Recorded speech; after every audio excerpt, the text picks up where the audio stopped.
Nos encanta cuando viene Estela. Teníamos que charlar contigo después de lo que pasó el viernes pasado. Está bueno también que hayan pasado algunos días, ¿no? Porque, ¿te acordás? Antes hablábamos de, bueno, cuáles pueden llegar a ser las repercusiones, cuál puede llegar a ser la movida. Estamos hablando de lo que pasó el viernes pasado con las distintas manifestaciones que hubo por el Ni Una Menos y todo lo que pasó después. Gracias a Dios la convocatoria fue masiva nuevamente en todos los lugares. Creo yo hasta más sorprendentemente porque tuvo menos previa mediática que la anterior y sin embargo mantuvo y hasta en algunos lugares hasta creció la cantidad de gente que se movilizó sin haber estado arengado por los medios, ¿no? Sí, esa me parece que es una clara característica de este Ni Una Menos, ¿no? Si pensamos en el año pasado, se crea, ¿no? A partir de esta cuestión espontánea, decir basta, hartazgo, no queremos que más femicidios, y eso generó un fenómeno espontáneo que se organiza y que se viralizó. El papel de los medios en la otra convocatoria fue central. Claramente no tuvimos esa situación ahora. Ni de casualidad. Pero la gente demostró que hay cosas de las que no hay vuelta atrás. Por más que los medios no nos den bola, se hablan igual, digamos. Y yo acá quiero traer algo porque me parece que además movilizaciones en contra de la violencia hacia las mujeres tienen un basamento que es un fuerte e histórico movimiento de mujeres de la Argentina. Aquí hay que pensar que hace 30 años se hacen encuentros nacionales de mujeres, que este año último que se hizo en octubre en Mar del Plata llevó más de 60.000 mujeres. Incluso el fenómeno del Ni Una Menos contribuyó, pero todos los años en todo el país. Hace rato. Venía hace rato. Y eran movilizaciones que en los medios solamente tenían cabida si había algún incidente, ¿no? Estuvo con incidentes, ¿te acordás cuando fue en Mar del Plata el día de la catedral? Cuando hay incidentes, aparecía. Solo ahí. Entonces, ¿qué es el gran salto en tal caso cualitativo y que el feminismo o las organizaciones de mujeres que siempre tuvieron la agenda años y años, que haya ley de violencia, que se termine, que haya política? Creo que la diferencia ahora es la masividad. Ahora las organizaciones, los estudiantes, varones y mujeres, espacios de derechos humanos, de diversidad, han hecho suya esta convocatoria y creo que eso es el gran cambio, ¿no? E incluso interpela a los organismos del Estado, a los partidos políticos, a los sindicatos, a las agrupaciones.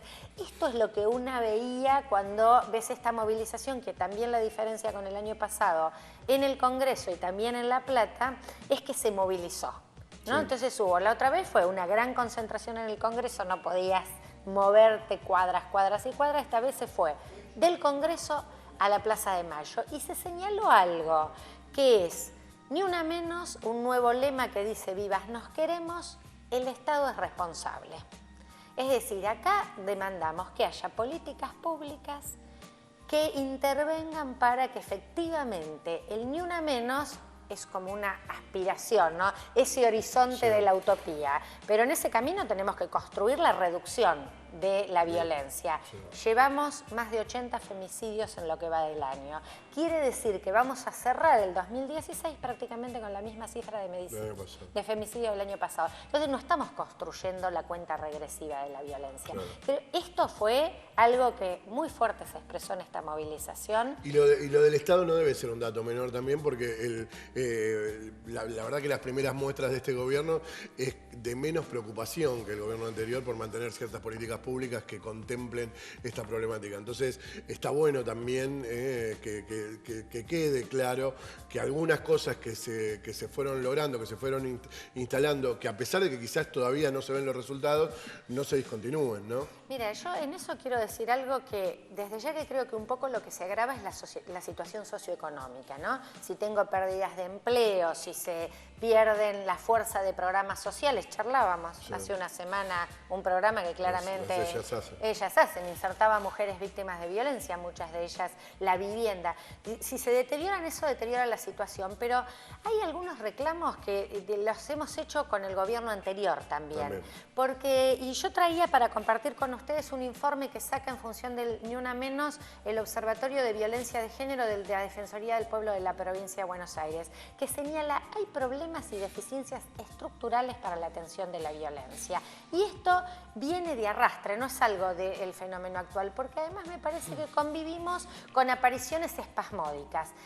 Asesinan a una mujer y todos nos movilizamos, llamamos a los medios que hablen. ¿Qué hicimos entre un femicidio y otro? Y es uno cada 30 horas. Nos tenemos que preguntar eso. Y la OBD señala este déficit estructural y señala 11 puntos. Yo voy a mencionar 4 o 5 de los fundamentales. ¿Qué dice primero? Hay que fortalecer en todas las áreas de gobierno, en todos los ministerios, reparticiones provinciales y municipales, las áreas de género. Tienen que tener presupuesto propio y tienen para que le den sostenibilidad a las políticas. Hay una mesa intersectorial provincial de violencia que articula todos los organismos del Ejecutivo y del Poder Judicial que tienen que ver con áreas que tienen que ver con violencia. Esta mesa tiene que construir un plan de trabajo y una articulación de todas sus políticas, porque es complejo atender la violencia, porque intervienen muchos organismos. Te puede intervenir seguridad, salud porque la mujer puede llegar lesionada, o los niños que también son parte del entorno a veces de la violencia.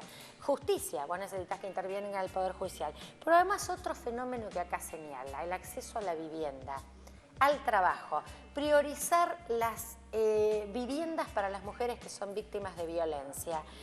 Licencias para las trabajadoras que sufren violencia, eso desde la CTA, una organización de la que participo, lo venimos impulsando ya hace unos años.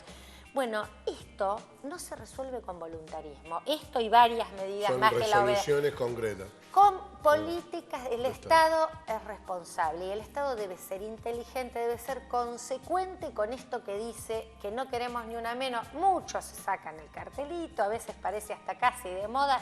Bueno, esto no es voluntarismo, ¿eh? Esto requiere de muchos recursos y de mucha articulación de todas estas políticas para poderlo hacer efectivo y para, como decía, empecemos a construir esta cuenta regresiva. La cuenta regresiva, está bueno Estela, el ir bajando los números, ¿no? La otra vez tuve la oportunidad de hablar con una de las organizadoras, entonces ella decía que hoy por hoy la próxima víctima, la próxima mujer que se va a morir por violencia, en algún punto de su cabeza ya sabe que su novio la va a matar en algún momento y que el asesino ya sabe que va a cometer ese crimen porque está a esto de cometerlo hoy, mañana o pasado porque o tiene un problema grave de celos o porque la violencia ya está instalada en esa pareja y porque hoy el golpe no llegó a ser el que la mató, pero bueno, decía que el mayor logro del Ni Una Menos, tanto del año pasado como el de este, es lo que se le está sembrando a los chicos en la cabeza. Y es impresionante también la cantidad de nenes que han ido a la marcha de la mano de su papá y la madre por ahí llevando la pancarta y el padre llevando al chico. Y es importante la conciencia, o sea, no es tanto el efecto que se va a ver inmediatamente de este Ni Una Menos, en que porque hagamos una marcha de muchos millones un hombre va a dejar de golpear a su esposa, sino en que ese nene que fue 2 años ya seguidos a la marcha, no se le va a ocurrir bajo ningún punto de vista golpear ni a su hermana, ni a su novia, ni a su esposa. Como es una cosa futuro. ¿Vos lo ves también de esta manera? Sí, a mí me parece que además es el gran cambio del Ni Una Menos, porque nos sentimos todos interpelados. Creo que esa masividad te plantea, bueno, acá nadie puede decir que a mí no me toca. Entonces, si eso no lo puede decir nadie, ni institucionalmente, y ahí tenemos que pensar en el Estado, en sus distintos poderes, pero además en las organizaciones. Nosotros armamos una columna sindical, por ejemplo. Entonces, el sindicato, porque la base, además de esta violencia, tiene que ver con la cultura machista, con ese sistema patriarcal, de históricas relaciones asimétricas y además del poder de lo masculino frente de control y de dominio. Además, como un mandato, porque esto no es un tema... Los hombres también sufren en algún punto esta rigidez de los mandatos de la masculinidad. Sí. Y la violencia, además de un abuso de poder, también son formas de impotencia, de no poder ejercer esos feroces mandatos de que yo debo ser el proveedor, yo tengo que ser el sostén de familia. ¿no? Y además cuando lo pensamos, digo acá sobre todo cuando hablamos de esto hablamos un poco más de la violencia en las relaciones de pareja. Pero hay que pensar que cuando hablamos de la violencia de género hay violencias del Estado, hay violencias sociales y comunitarias, hay violencia obstétrica, hay violencia mediática. Entonces, más aún complejo es todos los dispositivos que tenemos que pensar porque las intervenciones en cada tipo de estas violencias para erradicarlas son diferentes. Pero la prevención, vos hablabas de los chicos, las chicas, de las escuelas que salen, en la escuela que además se debate como contenido el tema, empiezan también a transformarse. Y acá volvamos a herramientas con las que ya contamos y que se están vaciando, como la educación sexual integral, que es una herramienta clave porque plantea construir vínculos no estereotipados y plantea revisiones no solo de contenido, sino de organización institucional. La escuela sigue siendo muy reproductora, muy disciplinadora, esa escuela normativa que se creó en el siglo XIX y que, a pesar de que te dice varones y mujeres somos iguales, tiene una estructura... Una manera que parece decir que otra sigue, cosa. bueno, los contenidos de la educación sexual integral van en clave a prevenir el abuso sexual, ¿no? A reconstruir vínculos no violentos, igualitarios, a reformular y pensar una escuela de otro tipo. Bueno, están los contenidos dados, miles de docentes formados no han sido vueltos a contratar en el trabajo específico que se estaban haciendo en la escuela. Ni una menos nos trae, ¿no? A repensar todo. A pedirnos que estas cosas se cumplan. No, pensaba dos cosas. Uno, la Ley de Educación Sexual Integral fue una ley increíble realmente, y en legislación comparada se le empezó a tomar en un montón de países, digo, para que también valoremos las cosas que se hacen acá. Pero la importancia de la comunidad de cada escuela en la aplicación de esa ley. Yo fui tutora de un postítulo en Derechos Humanos, y me llegaban denuncias de docentes que me comunicaban que en sus respectivas escuelas, cuando llegó el material, fue ocultado.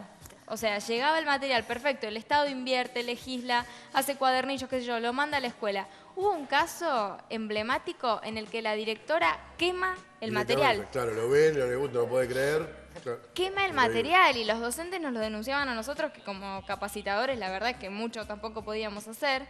Entonces también ahí yo pensaba la importancia de los papás, de las mamás, de cual sea la familia que lleva a sus niños a ese establecimiento educativo. Si tu hijo tiene derecho a recibir educación sexual integral, bueno, exigirlo, comunicarte con otros papás. ¿Qué pasa que no están teniendo esta clase? Y lo otro, lo último para cerrar, hablabas de la violencia mediática. Me parece fundamental porque en torno a ni una menos, creo que hubo un grado muy alto de hipocresía de comunicadores y comunicadoras que sistemáticamente utilizan un lenguaje sexista, que sistemáticamente hablan, por ejemplo, de un crimen pasional cuando lo que es un femicidio, y ahora se pusieron el cartel. Entonces, el de ni una menos, ¿no? Sí. Me pareció muy interesante en ese sentido la intervención de Nuevo Encuentro en la marcha del viernes, lo pueden buscar en internet. Fueron con carteles en donde decían citas específicas de lenguaje sexista. Entonces decía, por ejemplo, fíjate cómo estaba vestida el día que la violaron, ¿no? Sí. ¿Y qué periodista lo dijo? ¿Y en qué medio? ¿Y qué día? También para sacarnos las caretas, porque ni una menos no es el 3 de junio, ni una menos es todos los días. Y los medios se ayudan. Ahí yo me pongo quizás comprensivo con algunos tipos que laburan en los medios, que han crecido en cosas que cuesta cambiar el chip, por decirlo de alguna manera. Recién ahora, hay mucha, ¿no? Claro, hay mucha gente. A nivel de Hay formación. quienes bajan línea porque de verdad está claro que debe haber un montón de gente que toda esta movida no le copa, que le encantaría poder mantener los privilegios patriarcales, digamos. Pero también hay muchos otros que en la inocencia boluda, digamos, en el medio no saben cómo cambiar el chip. No, creciste en una manera que no sabes cómo cambiarla. Digo, pasa esto hasta en las familias también, generacionalmente. Cuando tenés algún abuelo machista que de pronto le cambiaron la regla de juego, dice, no entienden. Desde ese lugar me parece que hay que tener la paciencia de saber que es un proceso y la esperanza de ver que ese proceso no para. Y a la vez esto, la constancia de vigilarlo cómo hacer para que no pare, ¿no? Mira, hay un decálogo que creó ya hace varios años la Red PAR de Periodistas para una Comunicación No Sexista, que son el decálogo para el tratamiento de la violencia de género, por ejemplo, en los medios. Sí. Eso ahora, en algunas carreras de comunicación, empezó a ser parte de la formación. Pero fíjate que pasa eso, en la formación, salvo que vos tuvieras alguna inquietud específica, no lo tenías transversal la perspectiva de género en tu formación periodística. Creo que esto empieza a ser clave, incluso a los niveles de la academia, y creo que en todas las profesiones, medicina, abogacía, comunicación, es fundamental. Pero yo quiero decir algo que a mí me impactó, porque arrancábamos con que los medios no lo tomaron este año. Esto es un fenómeno que claramente excedió lo que los medios promovían. Sí. De hecho, si vos veías durante la movilización, al principio había un canal solamente, y cuando vi la cantidad de gente que había, todos los canales fueron a transmitirlo. No se podía ocultar. Hubo movilización en más de 100 ciudades de nuestro país. Está el mapa, si lo miran en el Facebook, Ni Una Menos, está el mapa donde se puede entrar y ver en todas las ciudades del país, todas masivas las movilizaciones. Sin embargo, una horita antes de la marcha, y voy a dar un ejemplo porque es notable, TN, que fue muy convocante a la marcha anterior del Ni Una Menos, incluso periodistas de TN fueron parte del colectivo. Estuvo Canaletti hablando 45 minutos de una mujer que había asesinado a los 3 hijos. Digo, la verdad que parecía una provocación, una provocación en contra de la movilización. No era una noticia reciente, no era un hecho que se acababa, no era que se acababa de... Y así fuera. Digo, uno sabe periodísticamente, acá ustedes tenían una reflexión muy interesante en la entrevista anterior respecto de cómo se elige, a cómo se comunica. Estas cosas se deciden. Y la verdad que me parece que es casi una afrenta, diría, a un movimiento que está planteando algo que de fondo nos interpela a todos los sectores sociales, más allá del posicionamiento político, ideológico. Vivir una sociedad sin violencia debería ser algo que no debería ser ni de derecha ni de izquierda, ¿no? Debería ser para toda la sociedad y me parece que la movilización muestra esa convicción, ¿no? La Bien, convicción Estelita, gracias, de verdad, como siempre, un placer, vamos a seguirla.